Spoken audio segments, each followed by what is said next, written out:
Allora, rientriamo nel nostro argomento patti lateranensi. Pierluigi Giovannucci vuole aggiungere lei delle conclusioni in questo complicato momento storico dove due stati, cioè uno stato nasce e un altro deve mettersi in sintonia in qualche maniera, ma c'è un conflitto di fede e di ideologia e poi naturalmente anche altre situazioni, ma come diceva giustamente il professor Baruzzo, ci troviamo di fronte a una presa di posizione della Chiesa, appunto con il tentativo di fare questa enciclica, il tentativo della Chiesa di mettere dei paletti, perché sennò comincia a essere un po' invasivo lo Stato italiano nei confronti del Vaticano.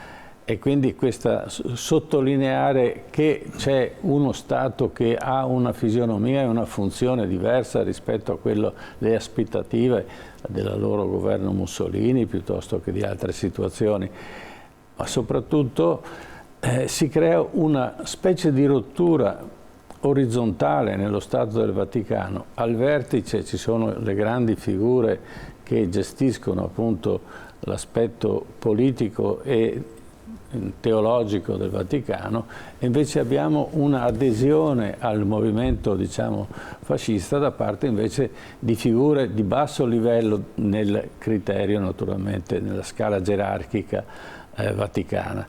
E quindi c'è a un certo punto che il Papa, si diceva, il Papa non può parlare, e parliamo di Pio XI.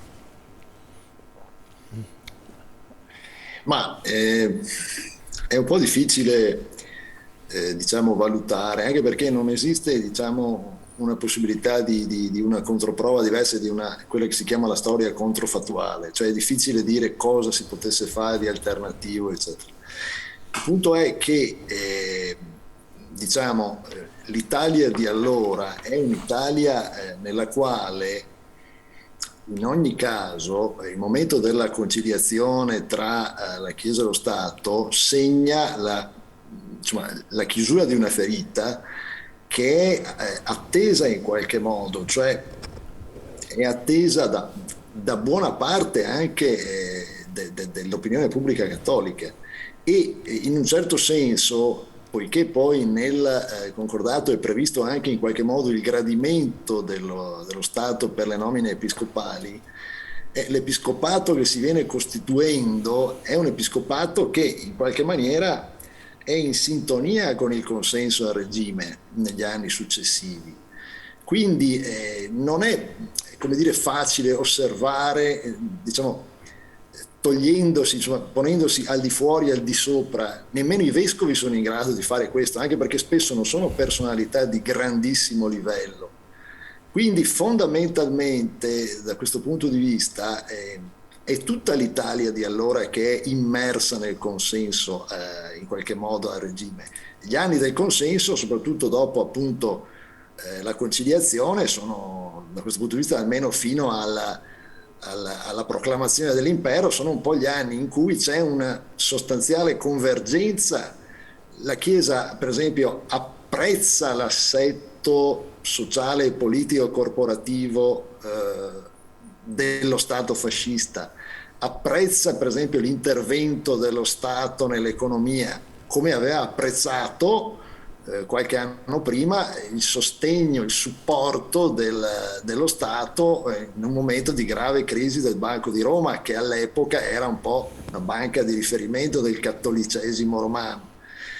Apprezza, diciamo, il fatto che in qualche modo ci sia anche la politica autarchica, il ruralismo del regime, il popolazionismo del regime, eccetera. Cioè ci sono degli elementi, apprezza l'idea che il regime ha di una società organizzata gerarchicamente e autoritariamente. Quindi fondamentalmente questo accordo, come dire, viene incontro un po' anche a elementi profondi, diciamo, dell'ideologia cattolica, ed è per questo che successivamente è difficile in qualche modo tornare indietro. E poi non ci dimentichiamo un punto che riguarda tutto il periodo, diciamo, interbellico tra le due guerre mondiali, cioè dal punto di vista della Santa Sede il grande problema non sono, per quanto per noi possa sembrare come dire, paradossale, i regimi autoritari di destra fino alla piena seconda guerra mondiale.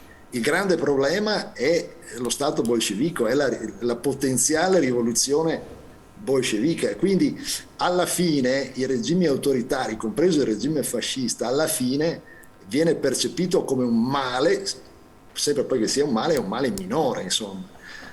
E poi mi consenta di dire una cosa rispetto a quello che c'era nel servizio di prima, cioè anche il discorso sulle leggi razziali, il peso. Non dimentichiamoci che le leggi razziali intervengono, per quanto riguarda l'Italia, in un paese in cui non c'è una presenza ebraica così diffusa, non sono una questione che riguarda milioni e milioni di persone, riguarda delle minoranze, e delle minoranze che spesso sono anche concentrate in luoghi abbastanza, come dire, circoscritti, quindi cioè, nel vissuto di moltissime persone è una cosa abbastanza indifferente, insomma.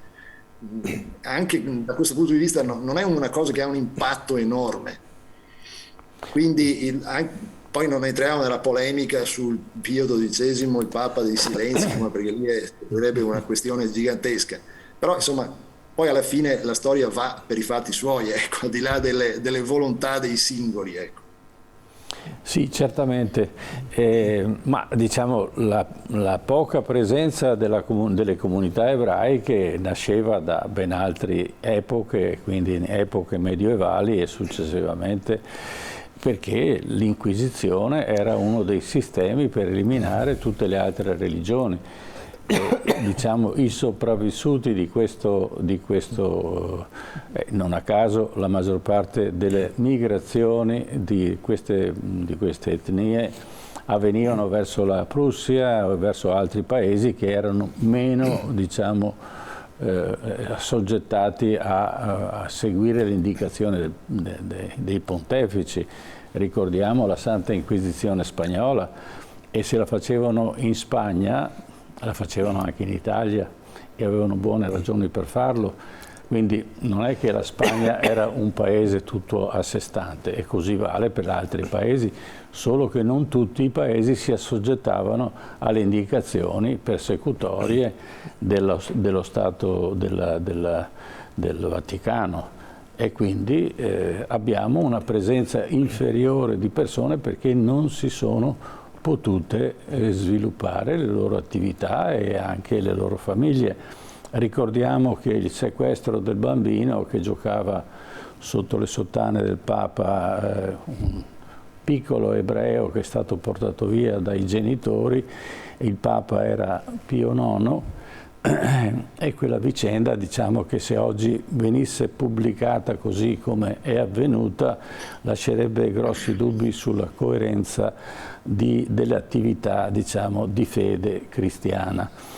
Gli ebrei non ci sono perché non ci possono essere, basta, è finito. Poi i sopravvissuti, ci ha pensato diciamo Hitler, e con la buona benedizione di Mussolini è successo quello che è successo, ma questo non vuol dire che la minoranza era poca solo perché erano pochi, erano stati, diciamo, emarginati in maniera particolare, e non aggiungo altro.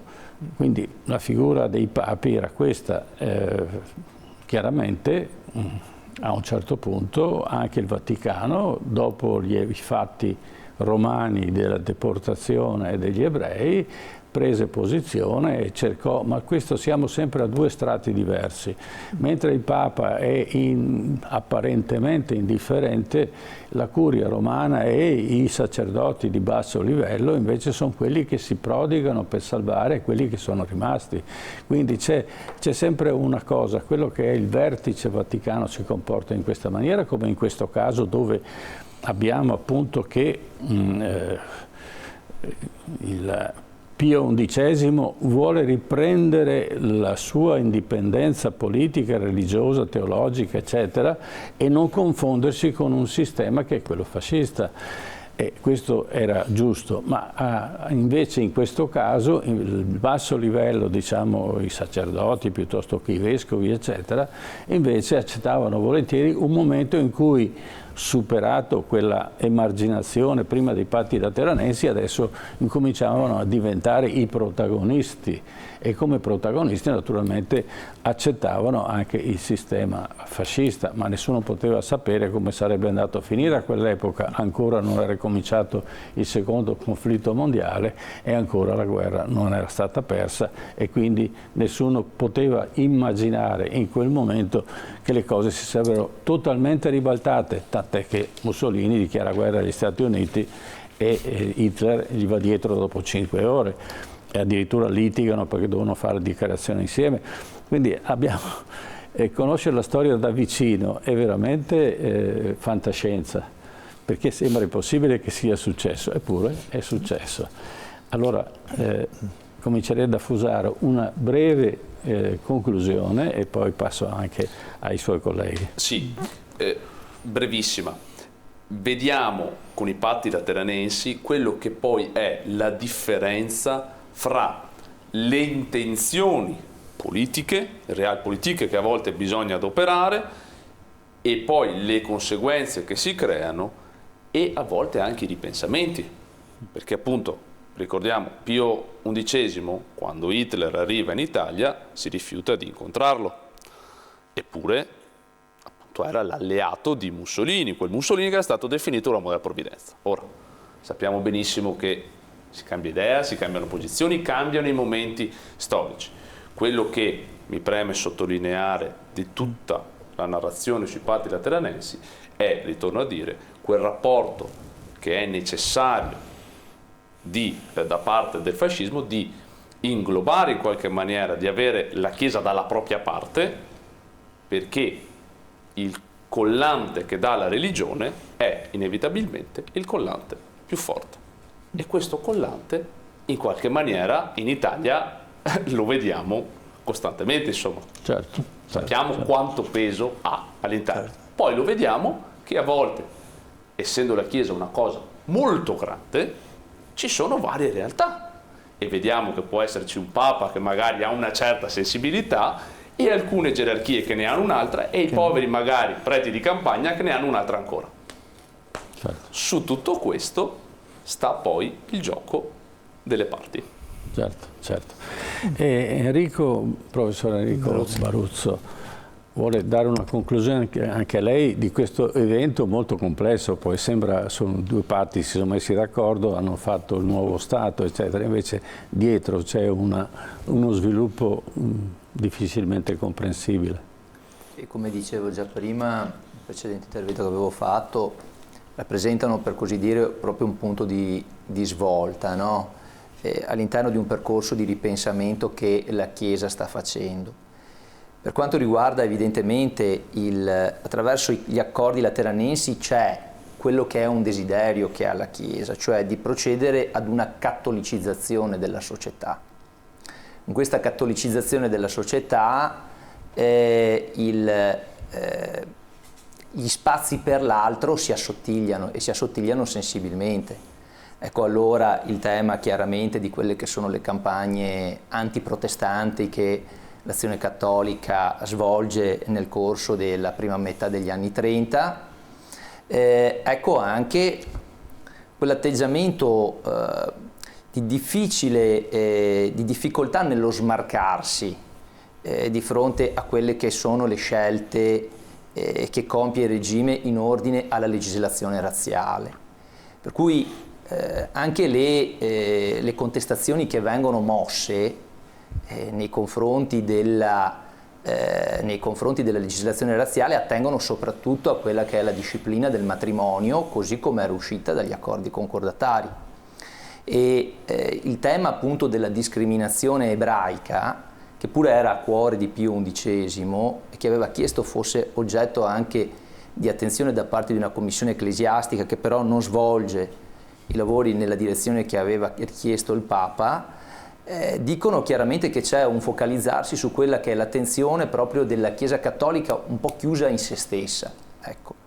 E chiaramente quindi c'è, in questo percorso siamo di fronte ancora ad un passaggio che sarà necessario ulteriormente nei decenni successivi del riconoscere che il mondo che sta davanti alla Chiesa non è un mondo che si esaurisce nella Chiesa cattolica, ma è un mondo che ha una sua alterità. Ecco allora la necessità di dover ripensare il rapporto Chiesa-mondo, ma per quello chiaramente sarà necessario un'altra stagione rappresentata dal pontificato di Giovanni XXIII. Grazie. Allora, professor Pierluigi Giovannucci, mi sembra così, naturalmente in un ambiente completamente diverso, in un'epoca decisamente diversa, che sia una sorta di Ghibellini e Guelfi, no, tra uno e l'altro, le funzioni del nuovo Stato della Chiesa e invece quello che è lo Stato. E c'è questa competizione, chi comanda chi? Questa è l'impressione che esce alla fine di questo discorso, ma lascio a lei le conclusioni. Allora, come è noto, c'è sempre la tendenza in Italia a richiamare il dibattito politico tra Guelfi e Ghibellini. Dal punto di vista, diciamo, mio, personale, io penso che, come dire, la gerarchia ecclesiastica come dire, è stata educata da molti secoli di pratica e vede un pelettino più in là, in genere, delle guide politiche dei governi, insomma, molto spesso. E da questo punto di vista, se devo guardare la vicenda italiana, secondo me, almeno fino a un certo punto, diciamo, hanno vinto i Guelfi, nel senso che alla fine della Seconda Guerra Mondiale sicuramente la Chiesa si trova in una posizione diciamo più solida, cioè il regime cade, Mussolini fa la fine che fa e sicuramente la gerarchia vaticana ne esce alla fine della guerra, è una delle poche, come dire, forze effettive in campo, insomma, per l'Italia, e in qualche modo è un po' un punto di riferimento, insomma, no? Pio XII da questo punto di vista, tra il 44 e il 45, apre, come dire, alla democrazia in maniera molto cauta, schiera, come dire, la Chiesa nel versante atlantico, sul versante atlantico in vista della guerra fredda, e non fa nessuna, come dire, autocritica rispetto al precedente appoggio ai regimi autoritari in Europa. Da questo punto di vista direi che, come dire, la vittoria sotto il profilo politico, storico-politico, è stata in qualche modo dei Guelfi, in certo senso. Ecco. L'esito del dibattito sull'articolo 7 della Costituzione da questo punto di vista è interessante, perché di fatto l'articolo 7 non è che sia stato approvato anche con il voto dei comunisti, è stato in qualche modo approvato col voto determinante dei comunisti, perché hanno votato contro alla fine i liberali e i socialisti, cioè una parte dei liberali, insomma gli azionisti, i socialisti, cioè i laici come li chiameremo noi oggi. E i comunisti hanno votato a favore perché in qualche modo hanno valutato che storicamente era necessario anche per loro accreditarsi presso le masse cattoliche, in qualche modo, e anche non irritare con un'opposizione eccessiva, come dire, il grande alleato, quello che si andava, diciamo, profilando come il grande alleato atlantico, insomma, gli Stati Uniti, ecco. E per farlo hanno ritenuto opportuno, Togliatti ha ritenuto opportuno in qualche modo fare qualche accordo anche con l'area guelfa del paese, insomma, ecco. Certo. Questo è quello che vedo io, insomma. Certo, quindi è stato un punto miliare della storia italiana che ha chiuso una vicenda abbastanza complessa, pur avendo poi creato